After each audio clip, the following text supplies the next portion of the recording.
Physics poem. Physics physics और physics है यह वास्तव में फिजिक्स क्या? बताती है यह हमें कलरों का कंसेप्ट्स क्या? दिखाती है टाइप्स ऑफ रेनबो खुले आसमानों में क्या? और कराती है अवगत जहाज़ों के पानी में तैरने के कारणों से क्या?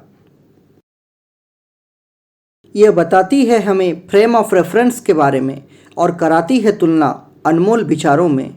ज्ञान के लिए करना तुलना अपने और बुद्धिमानों में, और करना ही है अगर संपत्ति में तुलना तो करना अपने और भिखारियों में। हंस ही है वो जीव जो करती है अंतर दूध और पानी के मिश्रणों में। इस प्रोसेस को देखने की गिनती होती है जिंदगी के सुखद पलों में। एडिसिव और कोहेसिव फोर्सेस समझ से परे हैं हंसों में, फिर भी प्रकृति ने उनको शामिल किया है फिजिक्स के महत्वपूर्ण उपयोगों में। होती नहीं गिनती सफ़ेद का दुनिया के किसी भी रंगों में, क्योंकि रंगें तो होती है साथ ही प्राकृतिक परिवेश में। सफ़ेद वस्त्रों का गंदा होना उल्लेखित है फिजिक्स के सिद्धांतों में, क्योंकि इसके धुलाई के वक्त डाली जाती है नीला रंग सफ़ेद के बदले में। सूर्योदय और सूर्यास्त के समय आसमान का लाल होना है प्रकृति की दैनिक क्रिया।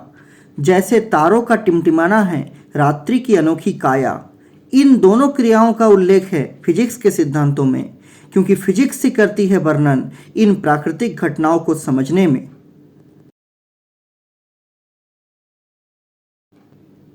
है महान वो वैज्ञानिक जिन्होंने खोजा एक्सरे को। कराती है यह अवगत आंतरिक हड्डियों के पोजीशन से चिकित्सकों को, क्योंकि एक्सरे पार होती है मांस के झुंड से और अवरोधित होकर समाप्त हो जाती है बॉन्ड्स के संपर्कों से। एलिफेंट्स नहीं है केवल पृथ्वी में कोई भार की वस्तु, यह तो है फिजिक्स के नज़रिया से पूर्णतया अवलोकन करने की वस्तु। कानों का बड़ा होना उसी प्रकार कराती है अवगत हिट के कंसेप्ट्स को, जैसे आंखों का छोटा होना दर्शाती है ऑप्टिक्स के मैग्नीफाइंग पावर को।